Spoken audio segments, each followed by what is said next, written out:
नमस्कार मंडळी, मी अनिल पवार आपणास आज घेऊन आलेलो आहे टाकळी येथे. तर येथील मिरचीसाठी आपण वेस्टीज कंपनीची पहिली ड्रिचिंग दिली होती. त्याचा रिझल्टसाठी आपण या ठिकाणी हा छोटासा व्हिडिओ शूट करत आहे. सर्वप्रथम येथील शेतकरी जे आहे त्यांचा आपण परिचय करून घेऊ. दादा, तुमचं नाव सांगा. गणेश संजय सुस्ते. बरं, तर या ठिकाणी आपण एक ड्रिचिंग केलेली आहे वेस्टीजची. तर किती दिवस झाले करून? 8 दिवस झाले. 8 दिवस झाले. तर 8 दिवसामध्ये तुम्हाला काय बदल वाटत आहे? चांगला फरक पडला. कोरपे गिरपे मारले मिरचीनं. बरं, आणि झाडाची काळोखी वगैरे क्वालिटी चांगले आले फुल क्वालिटी. बरं, आणि व्हायरस वाढला आहे का? काहीच नाही व्हायरसचा काहीच पण बघू शकता मंडळी, अशा पद्धतीनं झाडाची क्वालिटी आहे.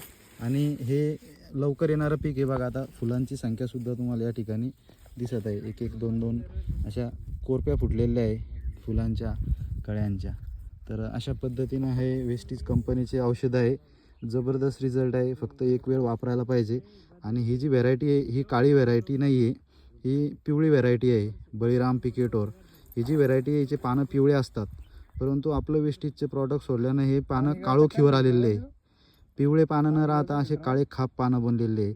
याच्यावरती व्हायरसचा अटॅक लवकर होत नाही. मच्छर पाण्यावरती बसले बी तर लवकर याचं रस शोषू शकत नाही. यासाठी मिरची काळोखीवर असणं फार महत्त्वाची आहे. त्यासाठी हा छोटासा व्हिडिओ आपण काढलेला आहे. म्हणायला हरकत नाही. वेस्टीजचे पुन्हा एकदा जबरदस्त रिझल्ट. धन्यवाद.